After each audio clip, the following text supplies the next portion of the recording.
Sobat Kairos yang dikasihi Tuhan Yesus Kristus, firman Tuhan yang menjadi renungan bagi kita saat ini tertulis dalam Yohanes 6 ayat 35.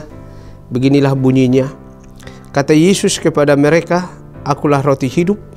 Barang siapa datang kepadaku, ia tidak akan lapar lagi. Dan barang siapa percaya kepadaku, ia tidak akan haus lagi." Saudaraku, kalau kita perhatikan dalam pasal 6 ini, Yesus sudah melakukan berbagai mujizat. Namun ternyata masyarakat Yahudi belum mau menerima Yesus sebagai anak Allah yang membawa keselamatan dan kehidupan baru bagi umat manusia. Bagi mereka jelas, Yesus hanyalah anak seorang tukang kayu. Ayahnya bernama Yusuf dari Nazaret. Maka dalam nas ini, Yesus mengungkapkan dirinya sebagai roti hidup. Mengapa memakai roti? Tentu adalah karena roti sebagai sesuatu yang esensial atau primer bagi kehidupan bangsa Israel waktu itu.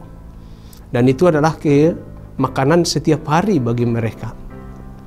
Yesus mengungkapkan identitasnya sebagai roti hidup yang turun dari surga, untuk menunjukkan bahwa dia adalah Allah yang turun ke dalam dunia. Dia bukan manusia yang mati lalu bangkit dan naik ke surga sekedar itu saja. Namun surga adalah tempat asalnya. Yesus berkata, "Akulah roti hidup." Ini merupakan pernyataan pertama dari 7 pernyataan akulah yang terdapat di dalam Injil Yohanes. Ketujuh pernyataan tersebut dikeluarkan atau disampaikan oleh Yesus untuk menyatakan siapa dirinya.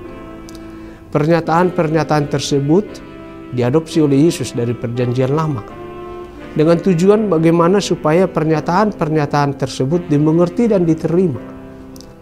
Di sini atau dalam nas ini Yesus berbicara tentang roti.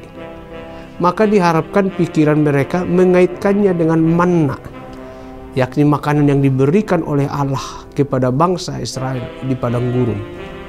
Ketika itu bangsa Israel bersungut-sungut karena tidak ada makanan. Dan Tuhan menurunkan manna sebagai bukti pemeliharaan Tuhan dalam hidup mereka di tengah kesulitan dan kekeringan yang mereka alami.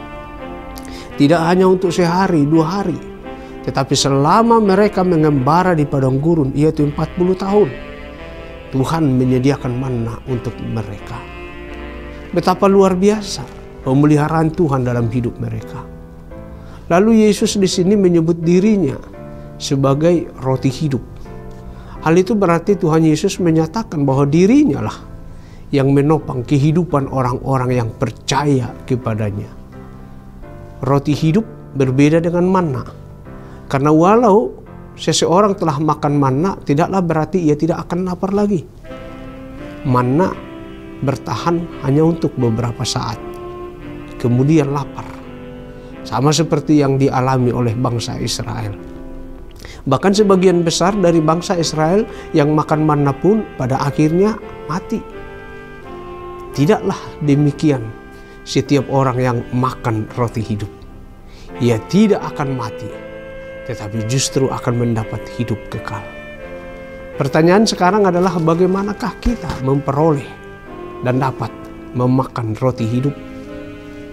Yaitu dengan menerima Yesus Kristus di dalam hidup kita, percaya kepadanya, dan wujudkanlah itu dengan menaati seluruh perintahnya, hidup di dalam kasih.